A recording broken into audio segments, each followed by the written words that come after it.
Bapak Ibu dan saudara yang terkasih, tema renungan minggu ini adalah bersaksi di tengah penderitaan. Bapak Ibu, kekristenan dan penderitaan adalah dua hal yang menyatu. Seperti dua sisi dari mata uang yang tidak bisa dipisahkan. Orang Kristen yang menolak penderitaan sama saja menolak Yesus dari salib. Waktu Petrus berusaha menjauhkan Yesus dari penderitaan, Tuhan Yesus menghardik Petrus. "Enyahlah iblis, engkau suatu batu sandungan bagiku. Sebab engkau bukan memikirkan apa yang dipikirkan Allah, melainkan apa yang dipikirkan manusia." Manusia kan begitu ya saudara. Kita manusia itu sukanya mikirin maunya sendiri, bukan maunya Allah. Manusia tuh maunya hidup nyaman, jangan sampai menderita. Apalagi di zaman yang serba instan, serba terkoneksi ini. Pengen transfer, beli usaha ning bank, tinggal klik ning HP, langsung transfer kemana-mana. Pengen tuku barang, tuku panganan, beli usaha melayu ning toko, langsung pesan online saja. Pengen make Gojek, pengen make Grab, pengen make Shopee, pengen make Maxim, apa baik anak. Kita bisa dibikin hidup nyaman di tengah-tengah zaman sekarang. Nah, kalau hidup bisa dibikin nyaman, ngapain juga kita mesti cari penderitaan? Tapi Bapak Ibu dan saudara yang terkasih, kekristenan itu tidak selalu nyaman seperti itu. Gak selalu hidup kita ini ketika mengikut Yesus bakal nyaman terus, bakal instan. Ada penderitaan yang jadi bagian hidup dari orang Kristen, dan penderitaan itu tidak bisa kita hindari. Yesus juga tidak menyembunyikan kebenaran ini. Dia malah berkata kepada murid-muridnya. Kita perhatikan saudara, seorang murid tidak lebih daripada gurunya, atau seorang hamba daripada tuannya. Cukuplah bagi seorang murid jika dia menjadi sama seperti gurunya, dan bagi seorang hamba jika dia menjadi sama seperti tuannya. Itu artinya saudara-saudara, kalau Yesus yang adalah Tuhan dan guru mereka ditolak, dihina, bahkan dibantai, maka janganlah seorang murid Kristus itu mengharapkan nasib yang lebih baik daripada itu. Banyak orang Kristen gak mau menderita, maunya nasibnya lebih baik dari Tuhan Yesus. Tapi Alkitab mengingatkan kepada kita, ketika kita ini jadi orang Kristen, kita harus siap menderita. Mungkin penderitaan kita bukan seperti murid-murid yang dulu ya. Saudara boleh tanya ya pada mereka yang melayani, baik jadi majelis, melayani di gereja ya, atau melayani di badan-badan Kristen lainnya. Ada nggak penderitaannya? Ada saudara ya. Ada penderitaannya. Nah, apa yang kita lakukan ketika menderita? Saat kita menderita, kita ini harus siap bersaksi. Di tengah penderitaan kita, apa yang bisa disaksikan oleh orang-orang Kristen? Saat orang Kristen menderita, saudara-saudara, orang Kristen itu bisa menyaksikan penyertaan Tuhan, pertolongan Tuhan di tiap-tiap penderitaan yang dijalaninya.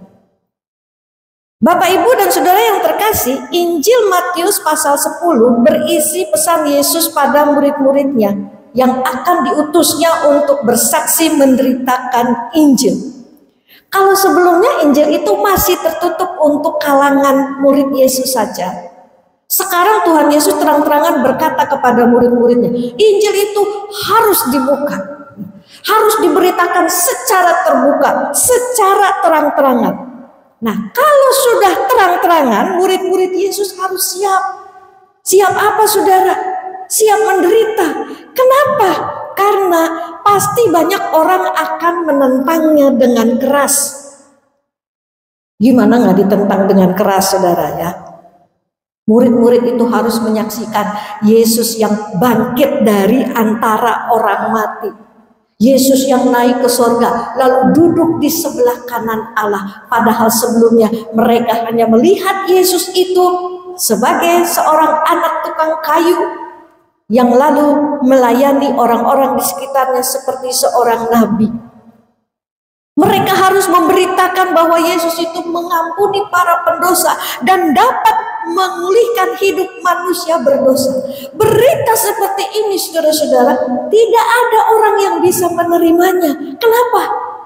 Karena kalau ada orang yang berani memberitakannya, orang itu akan disebut menghujat Allah. Dan itu sudah terjadi pada Stefanus. Apa yang dilakukan orang-orang waktu mendengar Stefanus berkata, sungguh aku melihat langit terbuka dan anak manusia berdiri di sebelah kanan Allah. Apa yang dilakukan orang-orang ini saudara? Kisah para Rasul mencatat kalau orang-orang yang mendengar kesaksian Stefanus itu melempari dia dengan batu dan membunuhnya. Slide-nya mohon, tolong.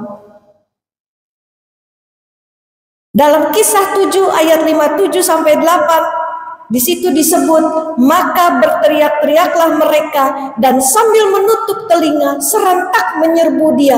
Mereka menyeret dia keluar kota lalu melemparinya, dan saksi-saksi meletakkan jubah mereka di depan kaki seorang muda yang bernama Saulus.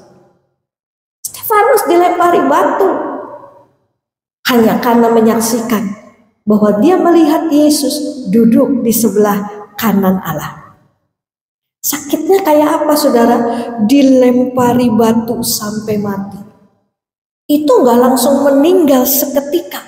Seperti 5 awak kapal selam wisata Titanic yang meledak beberapa hari lalu. Ya. 5 awak ini sama sekali tidak sempat merasakan sakit apa-apa. Begitu pesawat kapal selam itu meledak, seketika itu juga mereka mati. Tapi Stefanus harus mengalami sakit akibat lemparan batu yang ganas selama beberapa menit sebelum dia meninggal. Mau mati pun Stefanus mesti menderita dulu. Jadi saudara-saudara, murid-murid Yesus itu harus siap menderita fisiknya, perasaannya, bahkan mungkin jiwanya, egonya ketika mereka bersaksi memberitakan Injil. Tapi saat murid-murid ini menderita, Yesus memberikan jaminan penyertaan dan pemeliharaan Allah atas diri mereka, atas kehidupan mereka. Kepada murid-muridnya Tuhan Yesus mengatakan, bukankah burung pipit dijual 2 ekor seduit? Namun seekor pun daripadanya tidak akan jatuh ke bumi di luar kehendak Bapamu. Dan kamu, rambut kepalamu pun terhitung semuanya. Sebab itu janganlah kamu takut, karena kamu lebih berharga daripada banyak burung pipit. Pernyataan Tuhan Yesus ini, perhatikan saudara-saudara, mau menegaskan kepada kita, kalau Bapa kita tidak pernah meninggalkan kita sama sekali, apalagi saat kita menderita. Kita ini dipeliharanya, kita ini dijaganya, kita akan ditolongnya saat kita menderita. Jadi jangan pernah ada yang merasa sendirian, saya sendirian menanggung ini. Tidak saudara, orang lain boleh tidak mengerti, tapi Allah selalu memahami dan melihat semua penderitaan kita. Kalau kita sampai menderita, semua penderitaan itu terjadi atas seizin Allah, bukan karena kekuatan dan kehebatan para penganiaya orang Kristen. Orang Kristen yang diizinkan menderita adalah orang Kristen yang diberikan kesempatan oleh Allah untuk menyaksikan penyertaan Allah di dalam penderitaannya. Waktu Stefanus dilempari batu, apa dia mati ketakutan, saudara? Tidak. Saat Saat menderita dilempari batu, Stefanus malah bisa bersaksi. Kesaksiannya luar biasa sekali. Kisah 7:59 ayat 60 mengatakan, sedang mereka melemparinya, Stefanus berdoa, katanya, "Ya Tuhan Yesus, terimalah rohku." Sambil berlutut, ia berseru dengan suara nyaring, "Tuhan, janganlah tanggungkan dosa ini kepada mereka." Dan dengan perkataan itu, meninggallah ia. Lagi kesakitan, bukannya marah, bukannya menghujat Tuhan, bukannya menyumpahi dan mengutuki orang-orang yang menganiayanya, Stefanus malah berkata, "Tuhan, janganlah tanggungkan dosa ini kepada mereka." Itu berarti Stefanus sudah bersaksi di tengah penderitaannya. Dia bersaksi kepada para pembencinya bahwa dia disertai oleh Tuhan. Apa buktinya, saudara? Buktinya sampai kematian datang menjemputnya, Stefanus tidak takut. Dia tetap berbuat baik. Dia tetap bisa mengampuni dan tidak berbuat dosa.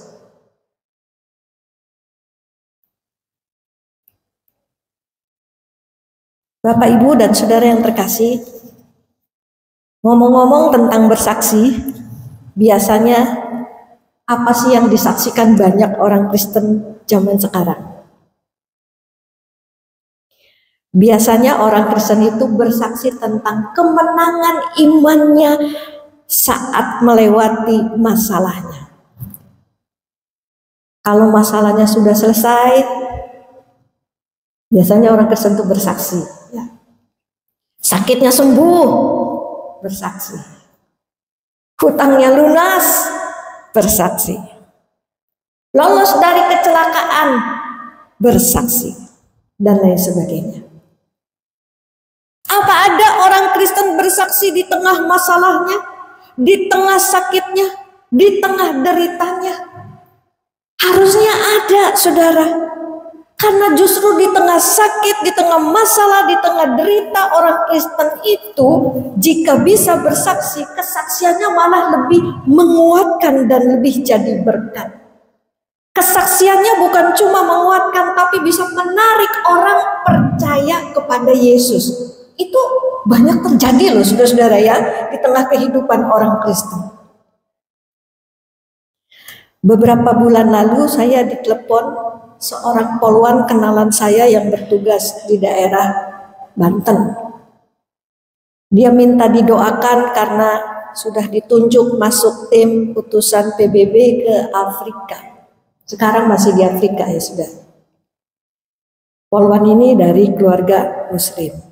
Saya menemani pergumulannya dari sebelum dibaptis sampai akhirnya dia mantap menerima Yesus setelah saya injili. Sesudah mantap dia pun dibaptis, saudara. Sesudah dibaptis dia beritahu orang tuanya kalau dia sudah jadi orang Kristen, dia juga sudah dibaptis. Begitu tahu, orang tuanya marah sekali, saudara ya. Mereka ambil Alkitabnya, mereka kunci poluan ini setelah pulang kerja. Dia pokoknya diancam, kamu tidak boleh baca Alkitab, kamu nggak boleh ke gereja lagi.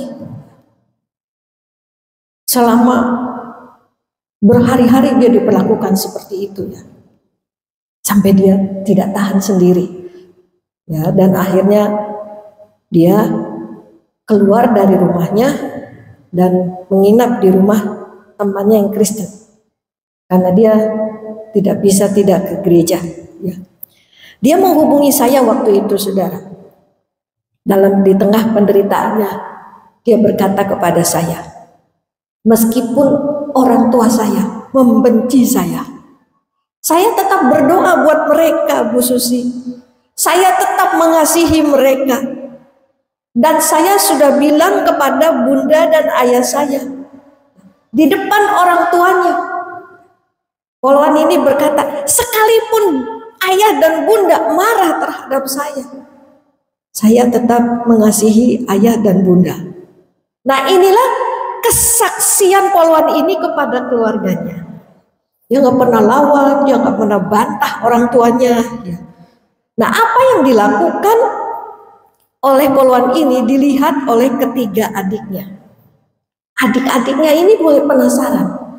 Kakaknya ini percaya kepada siapa? Sampai sebegitu gigihnya.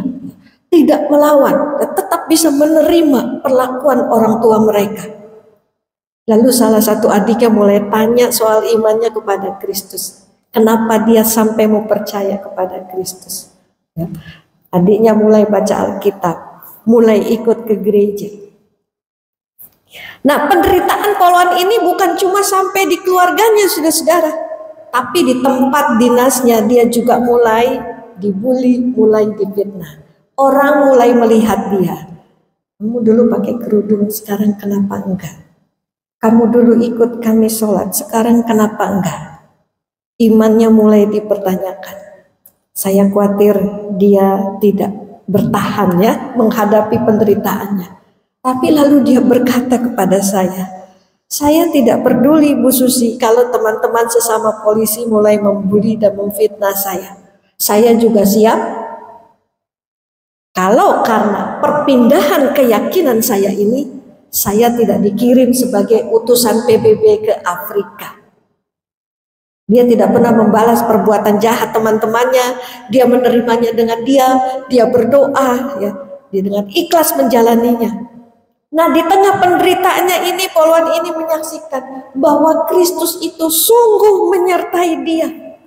Buktinya apa, saudara? Buktinya dia tidak takut dibully. Dia tidak kecewa, dia tidak marah karena dikeluarkan dari tim utusan PBB.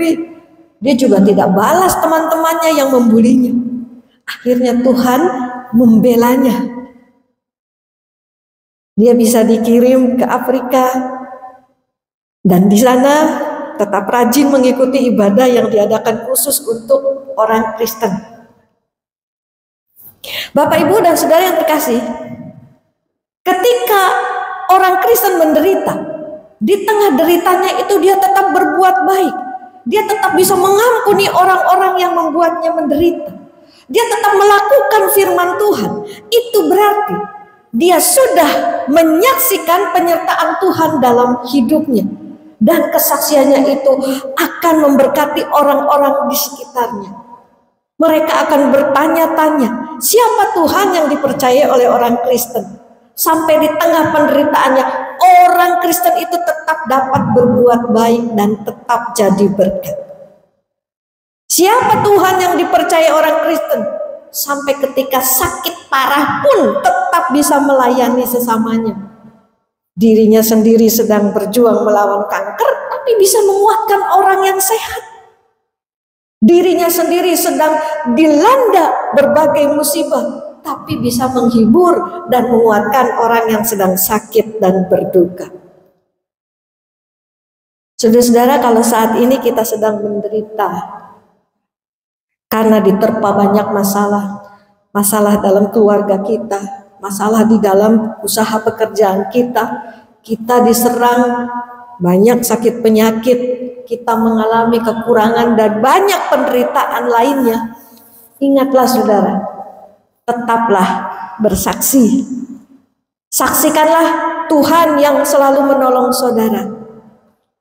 Nyatakan bahwa benar Tuhan itu menolong dan menyertai kita dengan ucapan bibir maupun seluruh perbuatan kita. Saat kita tetap bersyukur, saat kita tetap positif, saat kita tetap percaya, saat kita tetap melayani dan hidup jadi berkat di tengah derita kita sudah menyaksikan bahwa Tuhan itu sungguh menyertai kita.